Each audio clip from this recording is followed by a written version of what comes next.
रामलल्लू शर्मा जी ने बहुत ही विस्तार से अपनी बात को रखा है। अभी आगे डॉक्टर साहब रखेंगे।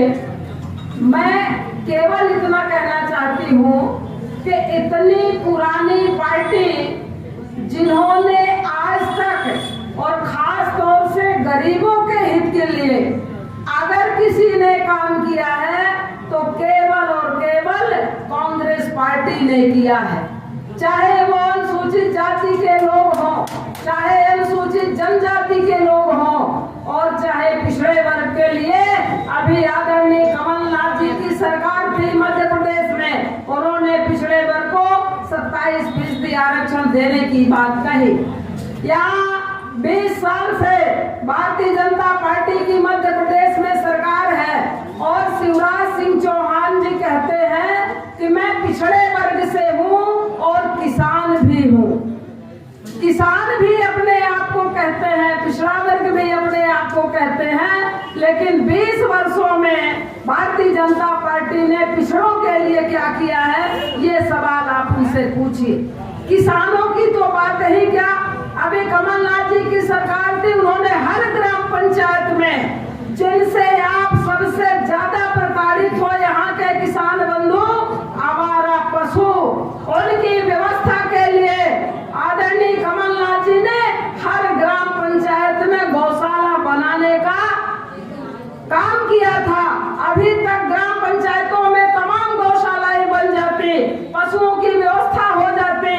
आपको दिन में तो आप खेतों में काम करते ही करते हो, रात में पानी लगाने का काम करते ही करते हो, इसके साथ साथ में आपको पूरी रात अपने खेत के पशुओं से रखवाली करनी पड़ती है। आप कब सोओगे, कब नहाओगे, कब खाओगे और कब अपना दूसरा काम करोगे, आपको सोचने की आवश्यकता है। कमलनाथ जी को कहते हैं कि ये उद्योगपति हैं, लेकिन किसानों का यदि सबसे पहले कर्जा माफ करने की बात आई सरकार बनने के बाद, तो सबसे पहले अगर कलम चली है वल्लभ भवन में पहले काम के लिए, तो किसानों का कर्जा माफ करने के लिए एक उद्योगपति ने किसानों के हित में काम किया।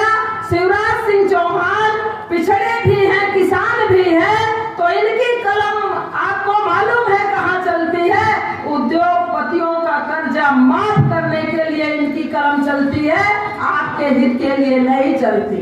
अब विचार करना आपको है, क्योंकि आपके वोट से सरकारें बनती हैं, आपके वोट से ही सरकारें बिगड़ती हैं। यदि आपने अपने मन में ठान लिया कि हमें सत्ता परिवर्तन करना है, तो दुनिया की कोई ताकत नहीं रोक सकती है, क्योंकि आपके पास में वोट का हथियार है, उसको सही तरीके से इस्तेमाल करने की आवश्यकता है। बाबा साहब अम्बेडकर ने एक व्यक्ति वोट का अधिकार कितने संघर्षों के बाद दिया। 5 साल में वोट पड़ेगा, जो आपके हित का काम करेगा वो दोबारा चुना जाएगा, और जो नहीं करेगा आप उसको 5 साल में बदल देना। ऐसी व्यवस्था उन्होंने संविधान में लिखी है, लेकिन आप 20 साल से एक ही पार्टी को, एक ही सत्ता को बिठाए जा रहे हैं, कैसे आपका काम चलेगा? ये तो बाबा साहब अम्बेडकर अपमान है।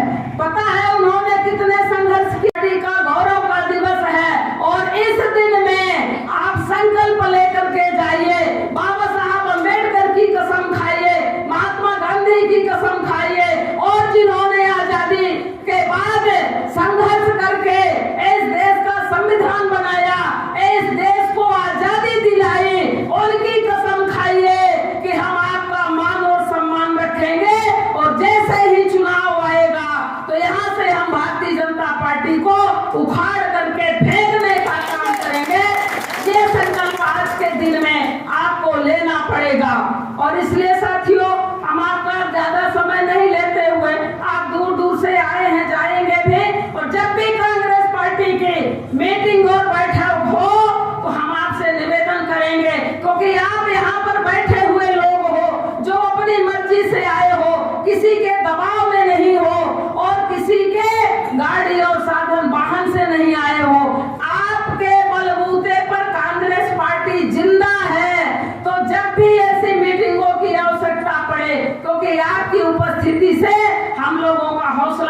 है, हम लोगों को हिम्मत मिलती है। जब भी ऐसी आवश्यकता पड़े गांव-गांव में इस अलग को जगाइए।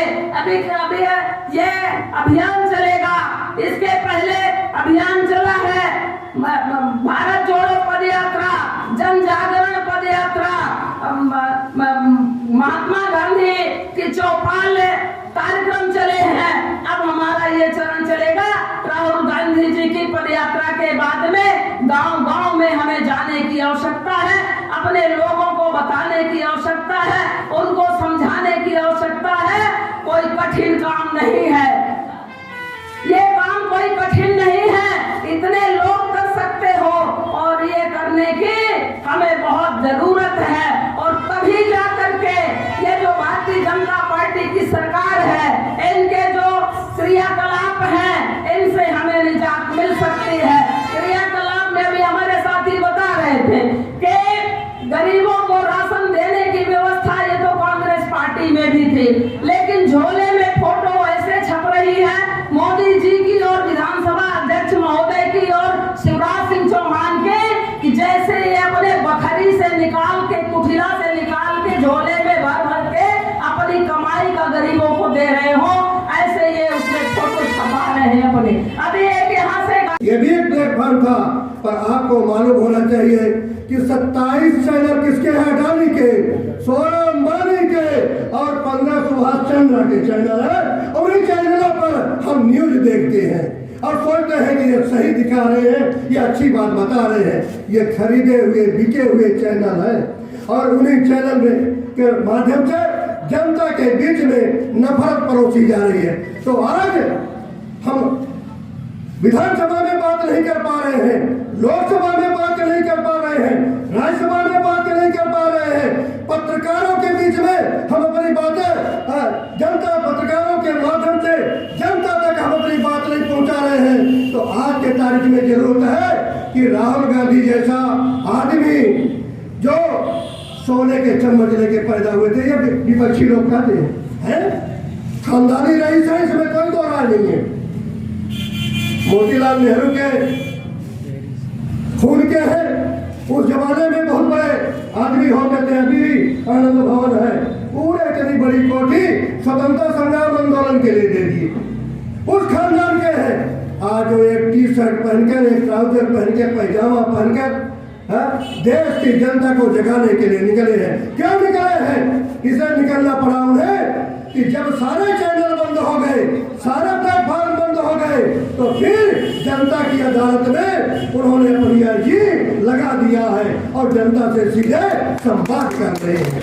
जगह जगह जाकर जनता से संवाद करके इस काम को कर रहे हैं। वो अपनी जिम्मेवारी तो निभा रहे हैं, पर हम लोगों को भी अब अपनी जिम्मेवारी निभाने की जरूरत है। हम लोगों को भी अपनी जिम्मेवारी निभाने की जरूरत है।